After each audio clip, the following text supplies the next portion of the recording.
Sabi ni paring Ed Tolosa, utos ng utos. Pero ni isa ay walang utos arestuhin ang Duterte crime family. Ba, natumbok mo, Sarah. Pag-uusapan natin mamaya. Ito lang, ito na.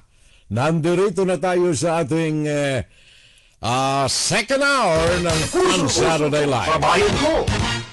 Yan lamang ang ating tandaan sapagkat yan ang ating Tinig ng Pilipino para sa Pilipino. At sa bahaging ito ng ating palatuntunan, ito ang ating Ugnayan, pakinggan. sa ating every Saturday program, Fun Saturday Live.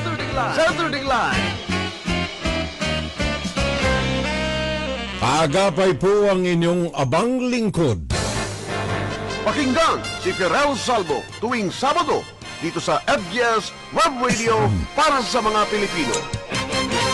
At nasa ikalawang bahagi tayo, second segment ng ating Fun Saturday Live. Ito ang ating Inside, Guro-Guro, Opinion, Fun Saturday Live. So, ang mga katagang binitawan ng ating City Assessor, retirado na rin, Sir Ed Tolosa. Utos ng utos, natakpan, sandali Mr. Sevillano, okay. Utos ng utos, pero ni isa ay walang utos arestuhin siya ang Duterte crime family. Eto, pare ko, ito na. Ang usapan natin ngayong araw na ito sa ikalawang bahagi, plunder, bribery, graft and corruption, perjury, or mamili kayo. All of the above. And then of course, dagdagan natin ang cliche. Dagdagan natin ng konting buntot ang ating tanong na ito. Si Sarah ba ay isang usok lamang? Isang bula sa kumukulong tubig sa loob ng takure. Alam niyo yung takure? Yung nilulutuan natin ng pinakukulo ang tubig para makagawa tayo ng kape. Takure. Si Sarah ba ay isang singaw lamang sa takure? Sa usapan natin ng plunder, bribery, graft and corruption, or perjury. And it's your choice. Is it all of the above? Simulan natin ang usapan sa magitan nitong mga balita na kinalap ng ating mga masisipag na mga journalists sa araw-araw na ginagawa ng Diyos sa nakalipas na halos ilang buwan na ng pagdinig ng Quadcom sa mga usapin ng extrajudicial killing, usapin ng mga pagbubulsa ng pera, pagkawala ng pera, hocus-pocus sa pera, sa mga sangay ng gobyerno, partikular sa ating Department of Education at sa tanggapan ng Vice President, sa very convenient na fund resource ng pamahalaan, ang tinatawag nating Confidential and Intelligence Fund. Dito natin simulan ang pagtalakay natin sa issue na ito, plunder, bribery, graft and corruption, perjury, or all of the above.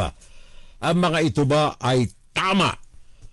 Ayon nga kay Sir Ed Tolosa, bakit wala pang mga kaso ang Duterte crime family? So, simulan natin ang usapan natin.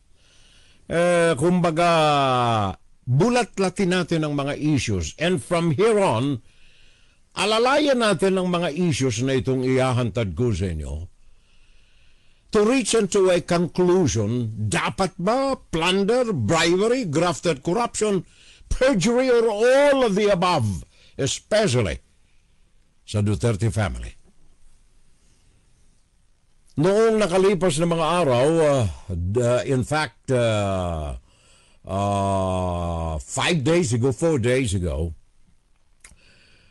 ay nahantad na sa ating mga kapatid sa Hanabuhay ang mga records kagaya ng mga pagkawala o kaya pagdoktor o kaya pagmanipula sa mga dokumentong isinusumiti sa Quadcom na may kaugnayan sa mga pera na winaldas, ginastos, ibinulsa na galing sa Confidential and Intelligence Fund ng dalawang sangay pa lamang ito ng gobyerno, Department of Education at Office of the Vice President.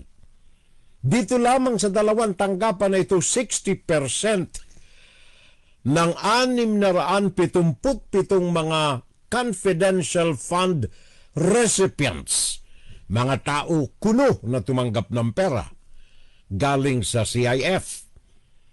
677 pa lamang ang nabubusisi ng Quadcom. Dito lamang sa 677 personalities, 60% rito. 400 sa kanila ay mga bogus, 405 mga bogus, mga dinoktoran, etc., etc., etc. Now, huwag ninyong isandal sa akin ang detalye nito. Pakinggan natin si Rosalie Cos ng UNTV. Sila ang mga nasa frontline ng mga pagkuha ng balita sa loob mismo ng Kongreso, sa loob ng Quadcom. Sa kumpirmasyon ng PSA, 405 sa 677 ng mga pangalan sa resibo kung saan ginamit ang confidential funds ng Department of Education sa ilalim ni Vice President Sara Duterte ang walang records sa kanilang database. Ito ang inihayag ni House Committee on Good Government and Public Accountability Chairperson, Manila 3rd District Representative Joel Chua. Tayo po ay sumulat upang isumite ang 677 pang pangalan na nakalagay sa acknowledgement receipt ng DepEd.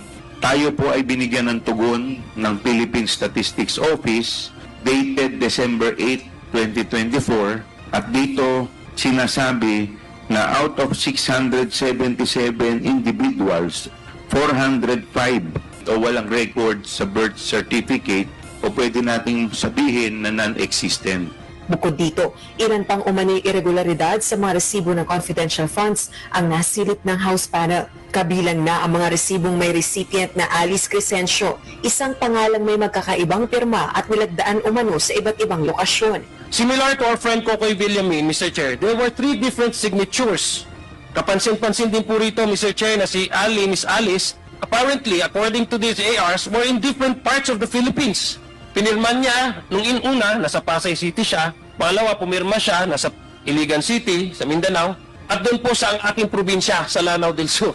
Pumirma din ho siya doon. Baka nandun di siya according to the acknowledgement receipt.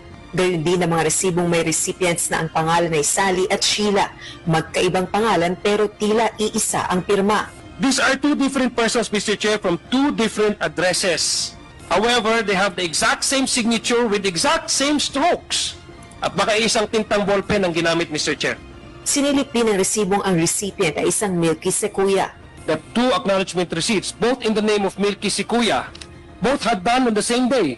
Same po pinirmahan on the same day, same address in Zambales, and using the same pen.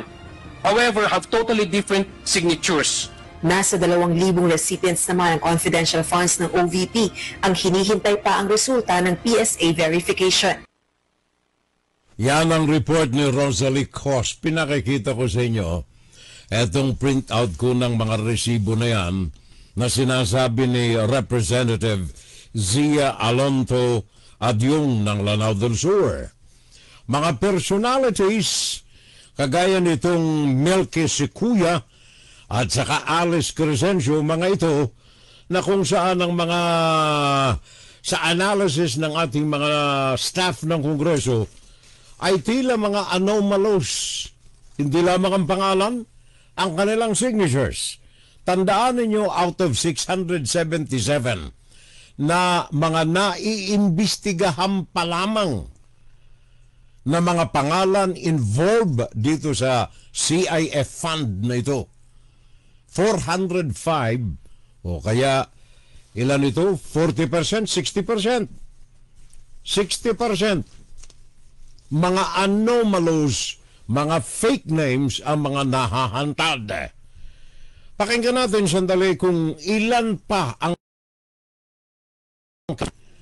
sabi nila 4,000 names ang kailangan bulat-latin nila isa-isa sabagat ito raw ang mga taong napagkalooban ng pera galing sa confidential and intelligence fund sa dalawang sangay lamang ng gobyerno. Office of the Vice President ni Sara Duterte at Office of the Department of Education ni Sara Duterte. 4,000 names. The Philippine Statistics Authority is urged by a congressman to authenticate the identities of all persons who supposedly got a share of the Vice President's confidential funds. La Union 1st District Representative Paulo Ortega V says this is born out of the revelation that one of the recipients, Mary Grace Piatos, is a fictitious identity. Ortega says the Statistics Authority must immediately verify all the other names which appear in receipts submitted by the Vice President's office to state auditors. He says their findings could lead to a deeper probe into the alleged misuse of the Vice President's confidential funds. Another supposed recipient of the Philippine Vice President's confidential funds is confirmed to be a fictitious name. The Philippine Statistics Authority said Wednesday that it had no records of a Kokoy Villamin. The agency earlier revealed that it had no records of a Mary Grace Piatos, whose name appeared on acknowledgement receipts submitted to auditors by the Vice President's office. Villamin's name also appeared on multiple receipts submitted to state auditors, but the receipts raised the suspicion of House lawmakers who noticed inconsistencies in Villamin's signatures. Tinignan po namin but nag-antay po kami ng request nito but wala po kaming makita na record din pertaining to that person. Hanggat wala pong may bigay na additional information, yan na po yung final na result ng aming verification. Nakita ninyo 4,000 names ang mga nahanta doon pero sa ngayon 677 pa lamang ang nabusisi ng Quadcom until after na ito'y mag-recess. Ngayong week na ito, babalik next year, 677, 60% dito ay mga bogus. Napakinggan ninyo yung mga pangalan na mga binanggit ng ating mga reporters.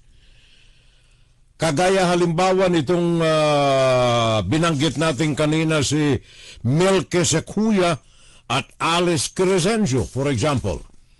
Ayon dito sa mga reports na nakuha natin, ang mga ito may mga magkakaibang mga signatures, bagaman ang kanilang mga pangalan ay pareho. Magkakaibang signatures at ginawa sa iisang araw lamang sa mga magkakahiwalay na mga lugar. For example, itong kay Crescencio, sabi rito sa report na natanggap natin, Crescencio's name appeared on 3 separate acknowledgement receipts. Ito yung pinakita ko sa inyo kanina. Acknowledgement receipts, ito yung mga inihantad sa Quadcom. Halimbawa lamang ito ng napakarami. Yan. Halimbawa lamang yan ng napakarami. Sabi ko na nga, 677 names ang ngayon ay naimbestigahan na out of 4,000. Now, dito sa mga sinasabi nating mga pangalan, kagaya halimbawa nitong si Crescencio, sabi rito, one receipt was signed in Iligan City, another in Pasay City, another in Lanao del Sur, signed at the same date, the same time. Ano nangyari yan? Manananggal, pero kahit manananggal pare ko, Maring Judy, hindi makalilipad dito sa isang araw sa 3 lugar na ito, sa Lanao, sa Iligan, sa Pasay. Crescencio. At maraming iba pa. Si Kuya, for example. Yung pangalan ni Crescencio at saka si Kuya, ilalamang sa pangalan dun sa 677 na mga verified ng PSA, Philippine Statistics Authority, na walang mga pangalan sa kanilang ahensya. Ibig sabihin, non-existent ang mga pangalang si Kuya at saka Crescencio sa records ng PSA. Ang PSA po, lahat ng Pilipino may record dyan. Either na ikaw ay ipinanganak, ikinasal, namatay, may record ka sa PSA. Hindi ka makatatakas riyan. Sally and Sheila, for example, mga pumirma ng acknowledgement receipts din sa tanggapan ni Madam Vice President Sara Duterte. Ang mga ito, wala rin. Bogus din ang mga ito. At ayon sa Commission on Audit, by the way, itong tanggapan ng Vice Presidente ay nakukulupulan ng sandamakmak, attributed to many errors in a very limited time sa mga pag-ayos ng kanilang confidential and intelligence fund. Kumbaga, niras lamang ito. Siguro nung natunugan nila na mag-iimbestiga ang Quadcom, nagpulasa na, perma ka rito, perma ka. Ikaw ay perma rito. Perma. Ngayon, ang mga napag-uusapan ngayon kanina sa latest na mga nakuha nating report kanina, Saturday afternoon dyan sa Metro Manila at Saturday morning dito sa amin. Ang mga usap-usapan ngayon dyan ng mga kasama natin, mga kaibigan natin dyan sa Kongreso, pinag-iisipan na nila anong mga kaso ang pwedeng isampal dito sa mga tao na ito. At ang nakatatakot nito, mga kababayan ko, yung mga taong involved na mga pumirma na mga totoong tao. Sila ba ang sasampalin ng mga iba't ibang mga kaso ng plunder, ng bribery, ng graft and corruption, ng perjury? Sila ba? At hindi ang Vice Presidente? Pakinggan natin dito sandali. Rosalie Cruz pa rin. Pusod ng mga isinagawang pagdinig ng House panel, pinalutang ng mga miyembro nito ang mga potensyal na legal liabilities na may kaugnay sa paggamit ng confidential funds ng Office of the Vice President at DepEd sa ilalim ni VP Duterte. Kabilang na ang technical malversation, falsification of public documents, perjury, bribery, plunder at corruption of public officials. Kaya naman, walang pwedeng presumption kundi binulsa nila SDOs Acosta at Edward Farda along with other employees and key officials of the OVP and DepEd ang confidential funds ng ating taong bayan. May mga empleyado sa DepEd na tumanggap ng white envelopes in the same period within the confidential funds for DepEd were released. Hindi po ba kahina-hinala yan? And you can see from the screen, OVP executive admits inamin handing cash envelopes to DepEd officials. Ngayon, nang nakababahala nito, nabanggit ni na Congressman Luistro, Congressman Acop, etc. at yung mga kaso at yung mga tao, mga both fictitious names and real names.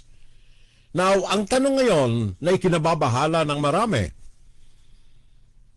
baka naman merong mga favoritism na maaaring ipairal dito at makaligtas yung mga malalaking mga dambuhalang mga isda at ang maiipit ng hustot ibibilanggo sa mga piitang congested. Yung mga tao na ito na walang ginawa kundi sumunod lamang sa utos ng kanilang amo. Kaya tama yung sabi ni paring Ed Tolosa, baka naman ang mapahihirapan, mapagdurusa rito yung mga maliliit na mga isda. Pero sabi ni Congresswoman Javier Jean Caloistro, hindi naman siguro. Siguro ang question dito ay meron bang sapat na mga kadahilanan Meron bang mga sapat na mga ebidensya na under command responsibility, at hindi lamang command responsibility, kundi direct involvement dito sa bribery, dito sa korupsyon, dito sa perjury, mga palsipikan ng mga pirma, ang inyo mismong Vice Presidente, Sara Duterte. Napakinggan natin ang mga testimonya ng mga tao. Kahit sinong isinalang sa Quadcom, sabi nila, utos po kasi ni Vice Presidente. Utos po kasi na ibigay kay Coronel yung perang winidraw namin. Ang pera na umaabot ng 412 million and a half. Mga pera ito po na pera ng taong bayan. Sabi ni Jing Caloistro, well, to the question of whether it warrants betrayal of public trust on Sara Duterte after the overwhelming evidence unearthed by the Congressional Committee. Sabi niya, hindi makaliligtas dito ang Vice Presidente. At ang unang kaso dito na kung tinutugay-gaya ninyo, may dalawa ng mga impeachment cases na iniharap ngayon labang kay Sara Duterte. At doon sa unang impeachment na binigyan natin ng puwang sa ating palatuntunan last Saturday, binusisi natin betrayal of public trust. Ang isa sa mga sinasandalan na kaso na isinasampal sa unang impeachment labang kay Sara Duterte. Pakinggan natin si Jing Caloistro. Anong kanyang masasabi? Dito sa kaso na ito, may matibay bang mga sandalan? May matibay bang mga kadahilanan? At ito pa'y tatamaan ang inyong Vice Presidente. Betrayal of public trust. I have seen the amount of evidence that we were able to establish during the Good Government Committee hearings. Yes, I believe it can be considered as ground for betrayal of public trust. But I know that you will be asking the next question, what will you do with the impeachment complaint? I haven't seen the impeachment complaint. We have to understand that for an impeachment complaint to continue, first and foremost, dapat compliant siya in as far as the form and substance are concerned. I agree. And this form and substance have to be verified and checked depending on the contents of the complaint. I don't know if they were able to draft it properly, to allege properly, to raise those evidence that we were able to unearth during the investigation properly. So I will be sitting, I believe, as Vice Chair of Committee on Justice. Magkakaroon pa rin po ng investigation doon, no? Kasi iba ang perspective ng inquiry in aid of legislation. While I am saying that the evidence is overwhelming, let us remember that our objective there is really to come up with the necessary laws. Itong impeachment, of course, we understand that the purpose of which is to remove the Vice President from office. These are two different things. I believe that the perspective are entirely different. So I wish to see for myself the contents of the complaint and to hear the investigation, to participate in investigation. Let's see how it will go before we decide whether we approve or otherwise the impeachment of the Vice President. Nabanggit natin kanina itong impeachment. Thank you, Representative Luistro.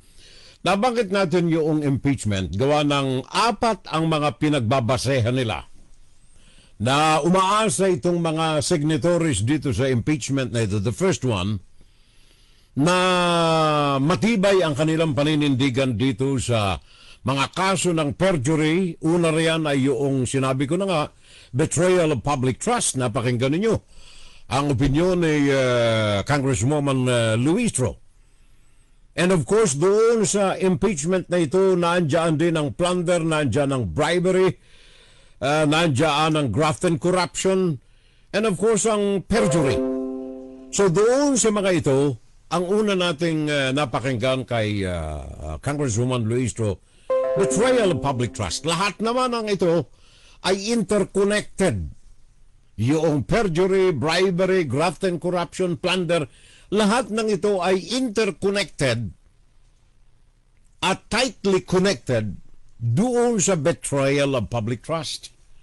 Kung ikaw ay gumawa ng pandaraya sa mga resibo, that's perjury.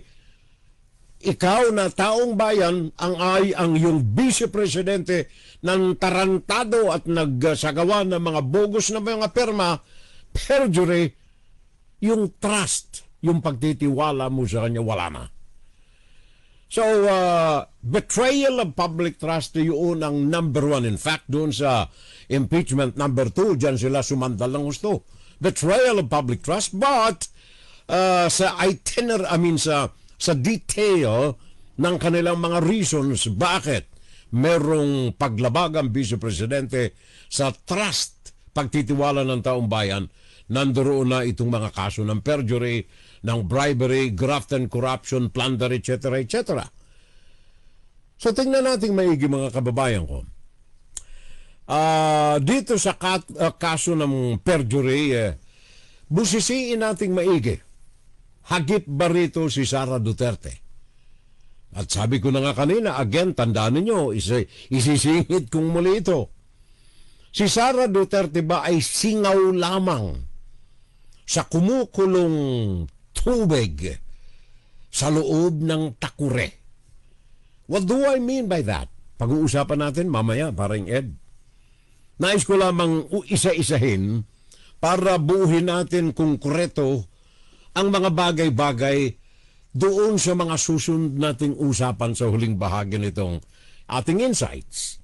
Perjury, for example. Hagip ba si Sara Duterte rito? O baka naman yung kanyang mga tauhan na lamang ang malintikan dito at siya'y ligtas na? Perjury. Ito yung mga sinabi ni na Congressman Adyong at saka Congressman Akop na mga resibo na gawa-gawa lamang para masuportahan. Acknowledgement receipts, yung pagnanakaw ng pera ng CIF, ng tanggapan ng Vice Presidente at ng Department of Education. Perjury. Natatanda ninyo yung mga pahayag ni na, sino yun? Edwin Fajardo?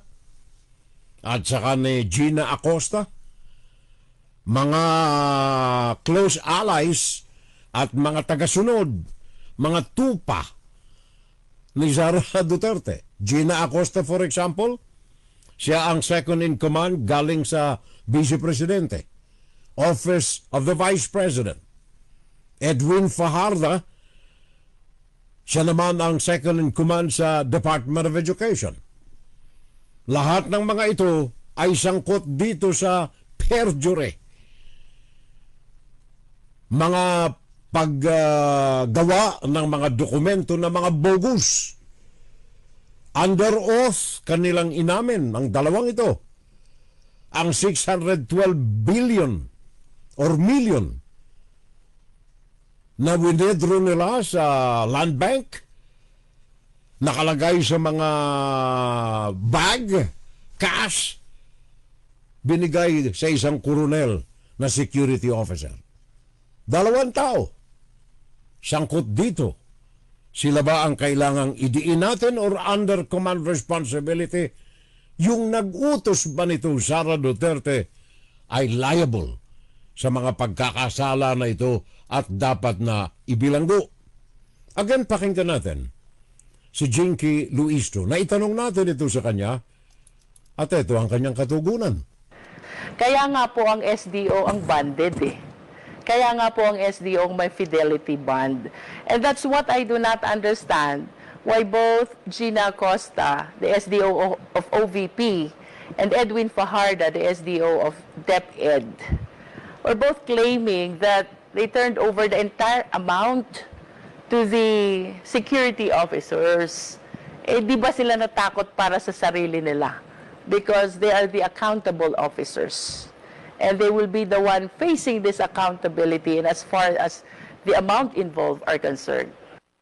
They made this certification which is under oath. And by under oath, ito po'y pinanumpaan na totoo sa harap ng isang notaryo publiko who is Attorney Abella. Ano ba sabi niya dito sa certification? That the funds were used for activities in line with the confidential fund, things like that. That this is not among those which are not allowed to be the activities under the confidential fund. All representations about the proper utilization of confidential funds. And then, here comes Gina Acosta. She could not even answer who these recipients are. So, paano niya na-certify itong mga contents ng certification na to if in the very first place, wala naman pala siyang personal knowledge? Because according to her, the entire amount was turned over to Colonel Lachica. So, to cut it short, nagsisinungaling siya. She was telling a lie under oath when she signed that certification. It's hard to claim ignorance. For a long period of time, she worked as SDO of Davao City. And then she moved to OVP in 2022, again as SDO. Assuming that it was a period of 5 years that Gina Acosta was working as Special Disbursing Officer, hindi ba niya naintindihan? The reason why she was bonded is because she's the one accountable for the public funds. As a Special Disbursing Officer, it is very clear that she is the one accountable to the public funds. In case of loss, in case of misappropriation, she should be the one accountable to the government. With all due respect to the Vice President, but what applies to the two SDOs apply to her as well. Exactly. Sa madaling sabi, under command responsibility, kung ang mga taong nabanggit na ito ang pagdidiinan natin ng kasalanan, baka naman unfair. Tandaan ninyo, nabanggit ni Congresswoman Luistro na itong mga pangalan na ito. Anong mga pangalan na binanggit niya? Sina Gina Acosta, Edwin Fajarda at ang asawa nito, lahat ay mga taga Davao po ito. Lahat ng mga ito ay nagtrabaho under Sara Duterte and the Duterte family ever since na ang mga Duterte ay nasa puder sa Davao. Sa madaling sabi, dinala ang pangkat na ito sa Maynila nang si Vice Presidente ay nalukluk sa pwesto niya bilang Secretary of Education at saka bilang Vice Presidente. Hakot sa Davao. Just like yung kay Rodrigo Duterte. Lahat ng mga alalay niya, dala niya sa Maynila. Naandyan si Michael Yang, naandyan si Bongo, naandyan si Bato de la Rosa, and many more. Hakot from Davao. Bakit kailangang hakutin? Sabagat meron silang confidentiality, confident. Confidentiality, confidence. Sa mga tao na ito, kailangan lamang konting busal sa bibig. Tahimik na ang mga ito. Takot sila sa tukhang, takot sila sa gurgur. Kaya anuman ang ipatupad sa kanila ng mga nasa pamunuan, in this case, Sara Duterte, kailangang sumunod. Including sa pagbusal sa dibdib. Remember, Gloria Mercado, Undersecretary, pinuno ng DepEd, Procuring Agency sa DepEd, Undersecretary Gloria Mercado. Reste Osias, chairman ng Bids and Awards Committee ng DepEd sa ilalim ni Sara Duterte. Bruna Catalan, chief accountant ng DepEd, Sara Duterte. Lahat ng ito galing Davao. Hakot pa rin ng Vice Presidente. Lahat ng mga ito'y umamin na sila ay mga binusalan sa dibdib. Either para manahimik, para maragdagan yung takot sa gurgur. Sara Duterte term yan, ha? O kaya tukhang. Rodrigo Duterte term yun. Anong ibig sabihin? Bribery. isa sa mga nandoon sa impeachment case na unang iniharap labang kay Sara Duterte. Bribery. Ano ang sabi ulit rito ni Congresswoman Luistro? Hanga kasi ako sa kanya. Very logical, very legal ang kanyang mga opinion sa mga bagay na may kaugnayan dito. Bribery. By the crime of bribery, ang nagkukommit po nito ay yung public official na tumatanggap.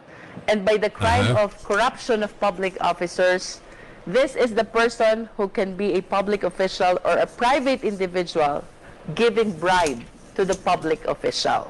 So it always go hand in hand. May isang nagsusuhol, may isang tumatanggap ng suhol.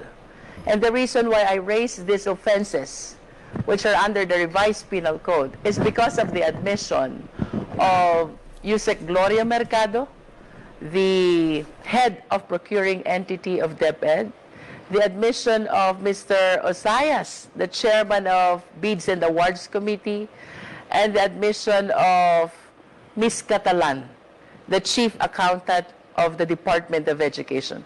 All of them admitted that they received envelopes containing money. And we have to consider what is the reason why they were given those envelopes. Because one of the elements of these crimes, dapat tinanggap mo yung pera or ibinigay mo yung suhol because you are considering the position that he is discharging. You are being influenced to commit an offense which is in line with the duty that you are discharging. Who is Gloria Mercado? She is the head of the procuring entity. She's the one who signs before the head of the agency signs procurement. Who is Mr. Osayas?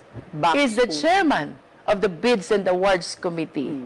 And who is Ms. Catalan? She is the chief accountant who signs the liquidation report. Thank you. Bribery.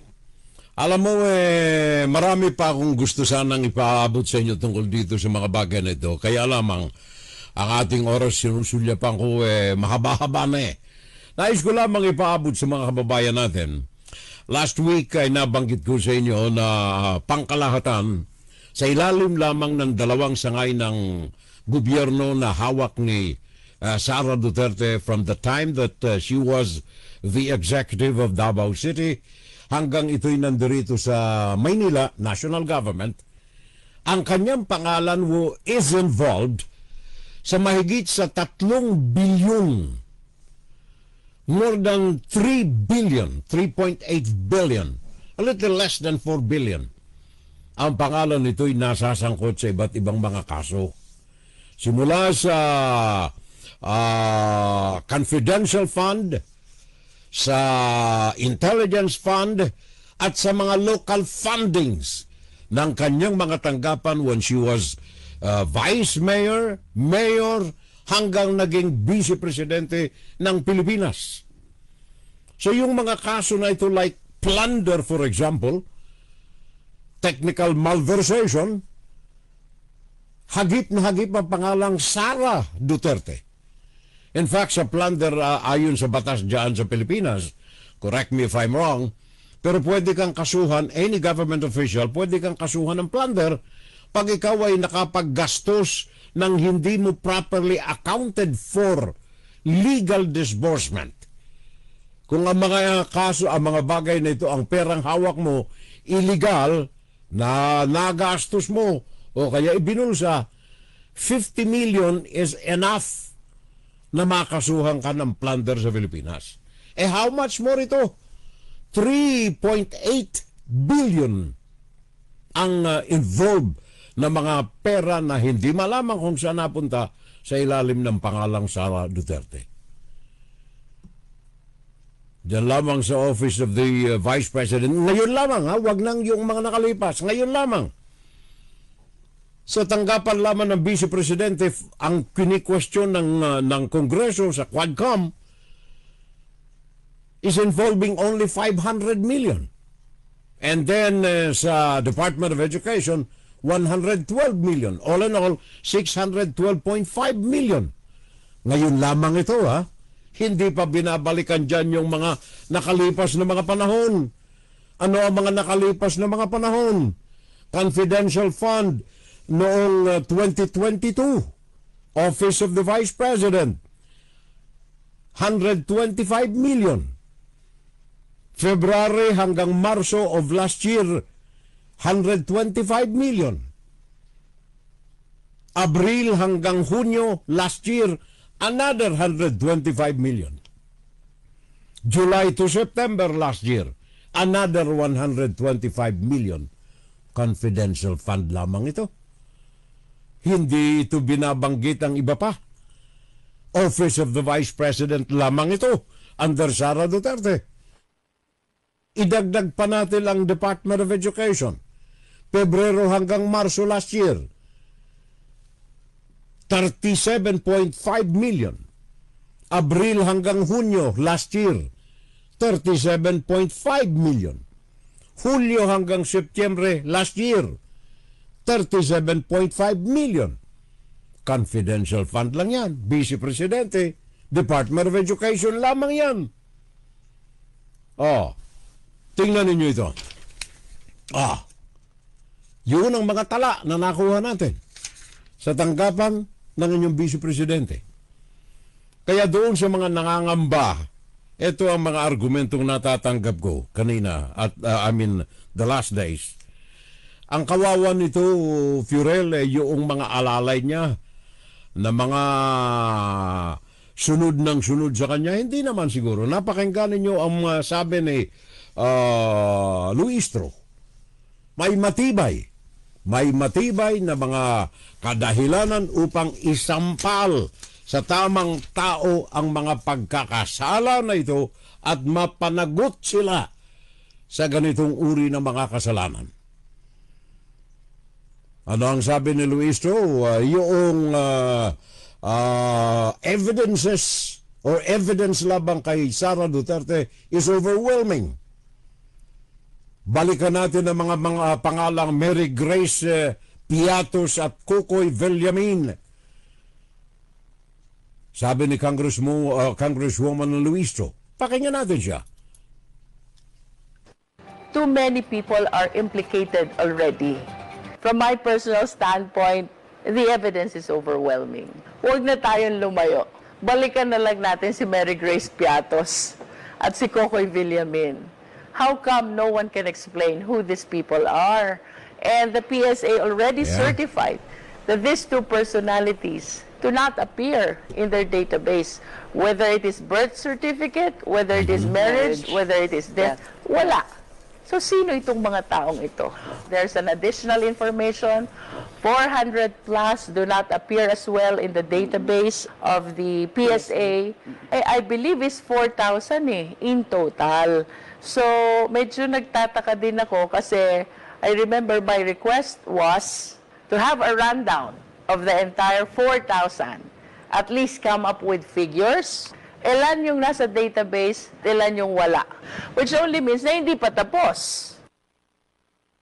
Kita na, hindi pa tapos 4,000 names ang kailangang imbestigahan ng Quadcom.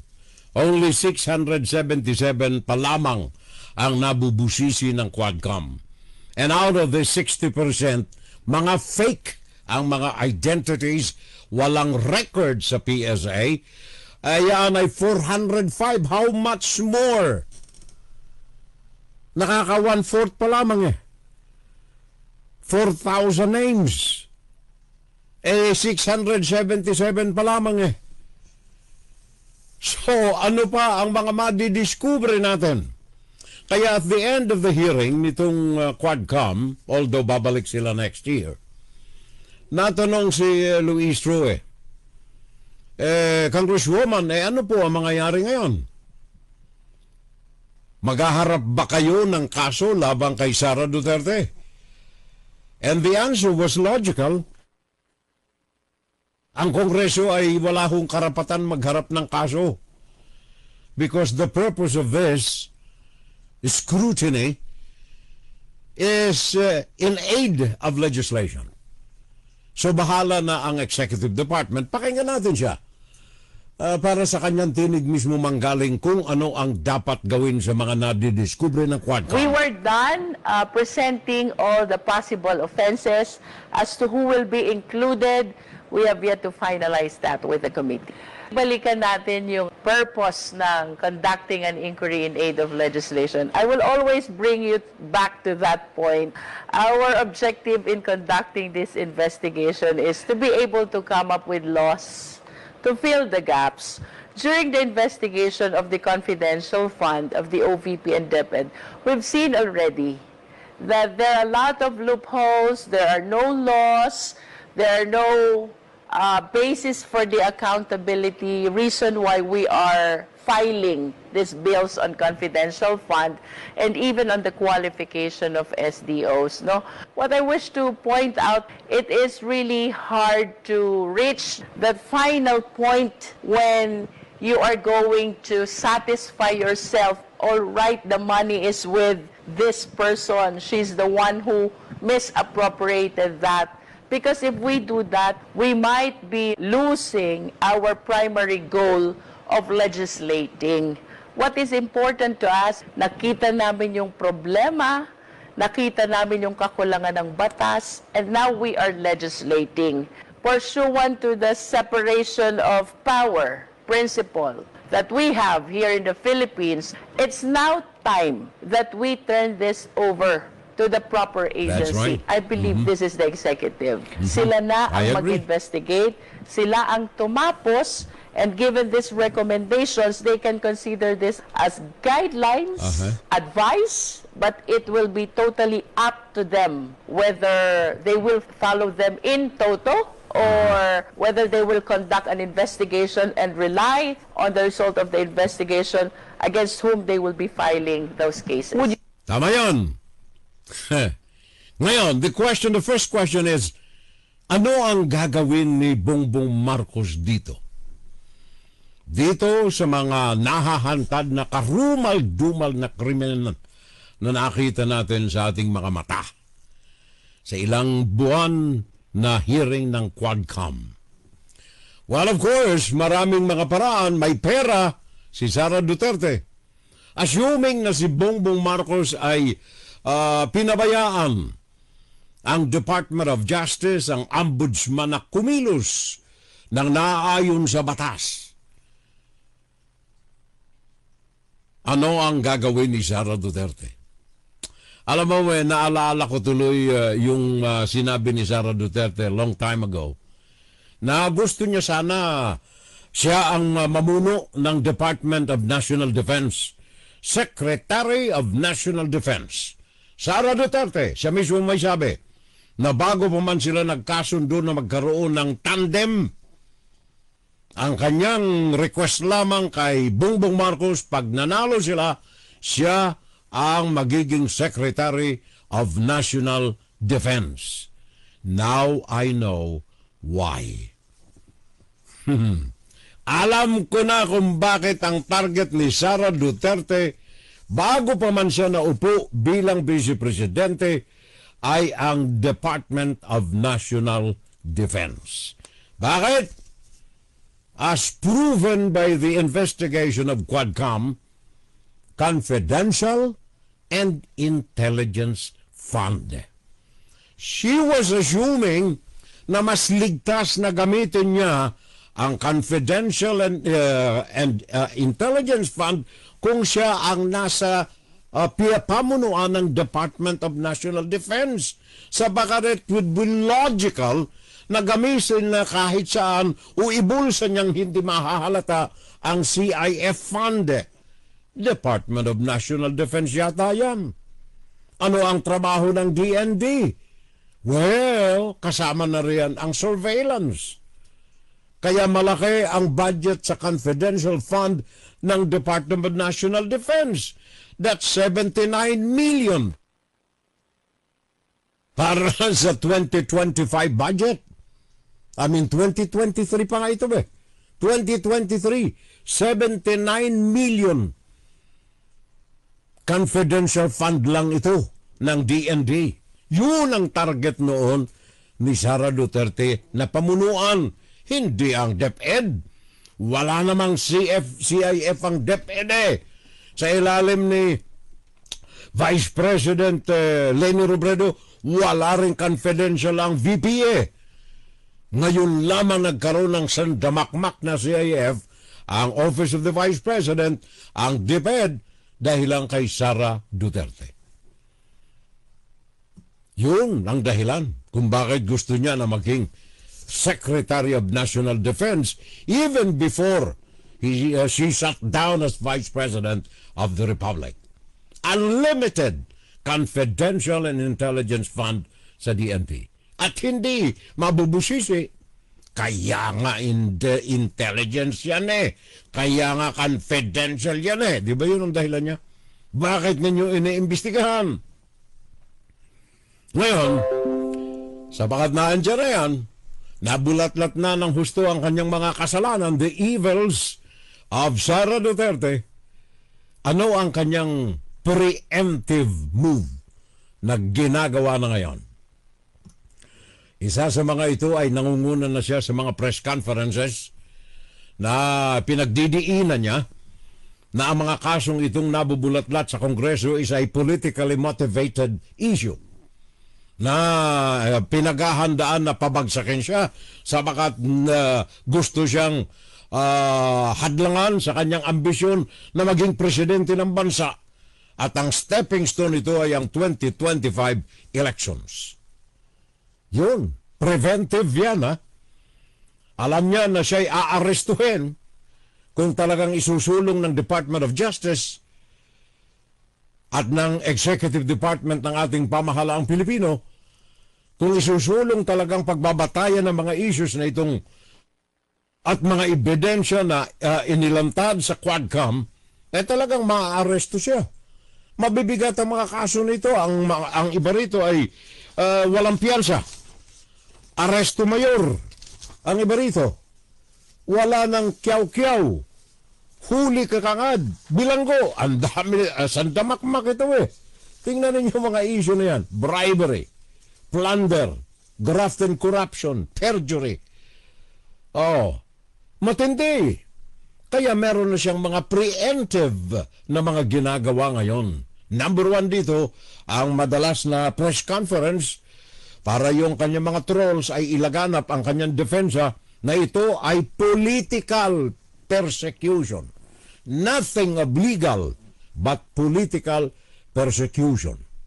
Yun, makita naman ninyo sa lahat ng kanyang talumpati And then of course, nabanggit niya kahapon, Friday dyan sa Pilipinas, nabanggit niya kahapon, bahala na ang aking mga abogado riyan. Well, yun din ang dapat. Kaya ako tinitingnan ko yung mga prosecutors ng ating pamahalaan, baka naman kayo yung mga political appointees lang. Wala kayong sapat na kaalaman sa legal. Baka matalo pa kayo dito sa mga sandamakmak na ebidensya na ito na pwede ninyong panghawakan, kayo mga prosecute dito kay Sara Duterte. Baka naman kayo ay sausawan lamang ng mga abogadong di Campanilla na kayang-kayang i-hire upahan ni Sara Duterte because of millions of pesos. Sabi nga ni Antonio Trillanes sa bangko, kasi lang magtatay sandamakmak ang pera nila ron kayang-kayang bumigay ng milyon-milyon sa mga defense lawyers si Sara Duterte. High caliber defense lawyers. So, by the way, naalala kong bigla itong mga fake names, Maaring gamitin ito ng mga abogado ni Sara Duterte. Defensa kay Sara kung bakit meron tayong napakarami, halos lahat ay mga fake names. Wala sa listahan ng PSA.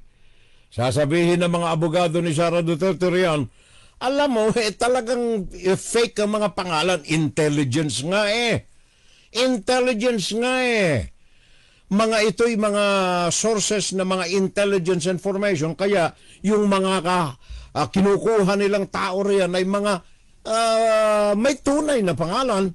Pero ang mga nasa record ay mga fake talaga yaan eh. Siguradong ilulusot yan ng ganyan. Yung mga excuses. Kaya naman wala yan sa PSA yung mga pangalang binanggit natin sa buong isang oras na ito. Sasabihin ng defense ni Sara Duterte, mga fake talaga yan, inaamin namin, mga fake yan eh. Sabagat hindi namin pwedeng gamitin ng tunay na pangalan kasi yan ay mga nasa intelligence nga eh. Naalala ko nung araw, meron tayong involvement dyan. I agree. Tatawagin ka sa fake mong pangalan. Pero on the record, pagpasok mo dyan, kung ikaw man ay informer, tumanggap ka ng pera, yung fake hindi yun ang nasa dokumento eh. Ang tunay mong pangalan ang nandoon sa dokumento. Yung fake ay doon lamang yung pangtakip sa katotohanan. Pero ang tunay na pangalan mo dapat nandoon sa mga official documentations on file. Either sa Campo Crame o sa Campo Aguinaldo.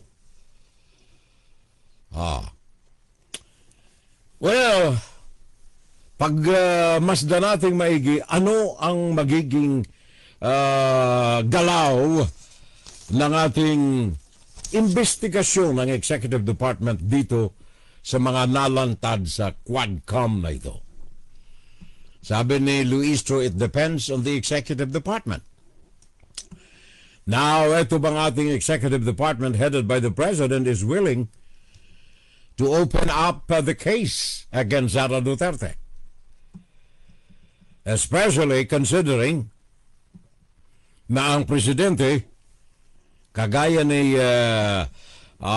Rodrigo Duterte at his time, meron din siyang mga questionableng umaabot ng 4.3 billion in confidential and intelligence fund nung siya ay alkalde ng Davao City at naging executive ng LGU. 4-point-something billion. Of course, ang inyong presidente ngayon, sabi nga ng COA noong 2023, si Mr. Marcos ay meron ding combined 4.5 billion confidential and intelligence fund. So, ito kaya pagkatapos ni Sara Duterte ay magbukas din ng investigasyon ang Kongreso sa CIF ng iba't ibang sangay ng ating pamahalaan. Kaya nga ba't ang sabi ko kanina, ito bang mga nadiskubring mga kaaliwaswasan, kabalbalan, katarantaduhan, pagbulsa, bribery, plunder, graft and corruption, perjury sa ilalim ng tanggapan ni Sara Duterte, ito ba'y dito lamang naganap sa sangay na ito ng gobyerno o marami pang iba? Kaya nga ba't ang tanong ko kanina, ito bang kaso ni Sara ay isa lamang na singaw sa kumukulong bumubulwak na tubig sa loob ng takure? Inside, Guro-Guro, Opinion, and Saturday Live. Tanong natin yan, ito ba'y iisa lamang na kaso sa bansa ng plunder, ng bribery, ng graft and corruption, ng perjury, or all of the above? Is Sara Duterte's case just a steam in a kettle? Saturday Live! Saturday Live! Yan ang tanong po ng inyong abang lingkod. Pakinggan si Ferrell Salvo tuwing Sabado dito sa FBS Web Radio para sa mga Pilipino. At yan ang ating Insight, Guro-Guro, Opinion, and Saturday Live. Lagi lamang tatandaan ng ating mga patriotic Filipinos, yung mga tunay na mga nagmamahal sa bayan na Puso ko sa bayan ko. I lost trust with COA, sabi ni paring Ed Tolosa. I thought they cannot be corrupted the way they answered na sa take din sila, sabi ni Sir Ed Tolosa. You know what? I could agree more, Marikoy. Bakit? Dito sa mga kaso ng Pogo sa Bamban Tarlac at saka sa Porac, Pampanga, yung mga kaso ng Pogo riyan, anong lumalabas sa mga hearing na ito ng Senado riyan? Senado naman, ha? Anong lumalabas? Ang lumalabas na yung mga miyembro ng COA, Commission on Audit doon, kakutsaba sa pagtatago ng mga records ng Pogo operations sa Porac, Pampanga at sa Bamban Tarlac. Saturday Live. Well, thank you very much, Parikoy. Paring Ed, kumusta na kayo ni Manay? Kumusta na ang pare ko? Tapos na ng lamyerda natin. Tapos na tayo ng ikot ng daigdig. Ganyaan ng the